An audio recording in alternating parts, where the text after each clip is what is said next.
Ambassador Kethavar's crystalline features twisted in what his species considered disgust as he gazed upon the approaching human vessel. The ship was a grotesque patchwork of salvaged hull plating, jury-rigged engines, and what appeared to be construction equipment welded to military-grade armor. It looked more like floating debris than a diplomatic transport. "This is what the humans call their flagship?" he muttered to his aide, a younger Velthari whose bioluminescent patches flickered with barely contained amusement. "Indeed, Ambassador. The resilience. Their entire fleet maintains this aesthetic. 3 centuries had passed since the Galactic Concord had cast humanity from the stars. The vote had been unanimous among the 47 member species. Humans were too violent, too unpredictable, too willing to turn everyday objects into weapons. Their exile to the Sol system had been deemed merciful. Most Concord members had voted for complete extermination. Now, as Kethavar watched the human ship dock with his pristine diplomatic station, he wondered if mercy had been wisdom or folly. Captain Sarah Chen stepped through the airlock, her magnetic boots clanking against the polished deck. Her environment suit bore scorch marks and welding burns, yet she carried herself with the confidence of someone who commanded respect across a dozen star systems. Behind her walked her crew, a motley collection of humans whose equipment looked like it had been assembled from spare parts and determination. "Ambassador Kethavar," Chen said, removing her helmet to reveal graying hair and eyes that had seen too much. "Thank you for agreeing to this meeting." "Captain Chen." Kethavar's translator rendered his clicks and whistles into crisp English. "The Concord is curious about recent developments in the outer systems." Chen smiled, an expression that never failed to unsettle other species.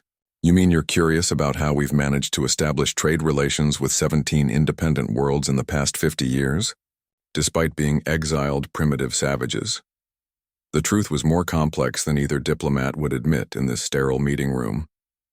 When humanity had been banished to Sol, the galaxy had expected them to stagnate and eventually fade away. Instead, they had done what humans always did when faced with impossible odds. They adapted, improvised, and overcame. Cut off from galactic supply chains, human engineers learned to build everything from scratch using asteroid metals and lunar rare earths.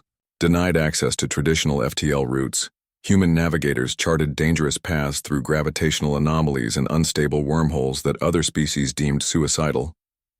Forbidden from trading with conquered worlds, human merchants sought out the forgotten corners of the galaxy. Rogue planets, failed colonies, and species the Concord had dismissed as irrelevant.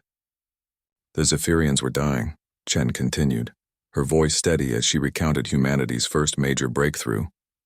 Their homeworld's atmosphere was being poisoned by industrial runoff, and Concord environmental regulations would have taken decades to implement. "We showed up with atmospheric processors cobbled together from old mining equipment and terraforming leftovers. Fixed their air in 6 months." Kethavar's aide shifted uncomfortably. The Zephyrian situation had been a minor embarrassment for the Concord, a perfect example of bureaucratic paralysis in the face of crisis. "The Karathi were being raided by pirates using stolen Concord technology," Chen pressed on. "Your peacekeeping corps said the Outer Rim was too dangerous to patrol. We armed their cargo haulers with point defense systems built from salvage parts and trained their crews in unconventional tactics." The raid stopped. "Vigilantism," Kethavar interjected. "Humans taking the law into their own hands, as always." "Justice," Chen corrected. "Something the Concord talks about in committee meetings while people die waiting for help." The pattern had repeated across the galaxy's forgotten margins. Wherever the Concord's authority grew thin, wherever bureaucracy stalled progress, wherever conventional solutions failed, humans appeared. They arrived in ships that looked like they'd been built in junkyards, carrying tools that violated a dozen safety regulations, speaking languages that had never been properly cataloged. But they got results. More disturbing to the Concord was how these rescued species began to organize. Trade agreements led to mutual defense pacts. Defense pacts evolved into something resembling a government. Within a century, humanity had become the de facto leaders of what historians would later call the Outer Rim Alliance. 36 worlds united not by species or ideology, but by a shared experience of being overlooked by the galaxy's established powers.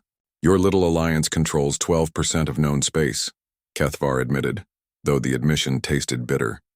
"The Concord can no longer ignore your Activities. Our activities? Chen leaned forward. You mean providing medical aid to plague worlds? Offering protection to refugee fleets? Teaching sustainable agriculture to resource-depleted colonies? If that's what worries the Concord, maybe you should examine your own priorities. The ambassador's crystalline skin darkened, a sign of severe agitation among his people. You arm primitives with dangerous technology. You encourage rebellion against legitimate authority. You spread your violent philosophies. We spread hope, Chen interrupted, something the Conquered forgot how to do centuries ago. In the silence that followed, both diplomats understood the true purpose of this meeting. The Concord faced a choice: continue ignoring humanity's growing influence and risk further erosion of their authority, or find a way to reintegrate the species they had cast out. Chen stood, magnetic boots announcing her departure. The Alliance's doors remain open to any Concord world seeking real solutions instead of committee reports. We've learned to build empires from scraps and determination. Imagine what we could accomplish with actual resources. As the human delegation departed, Kethvar stared out at their patchwork fleet.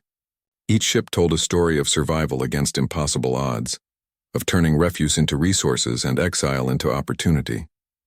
The humans hadn't just survived their banishment, they had thrived, building something the Concord's perfect ships and pristine stations could never replicate. They had built hope from the wreckage of their dreams, and offered it freely to anyone willing to take their outstretched hand.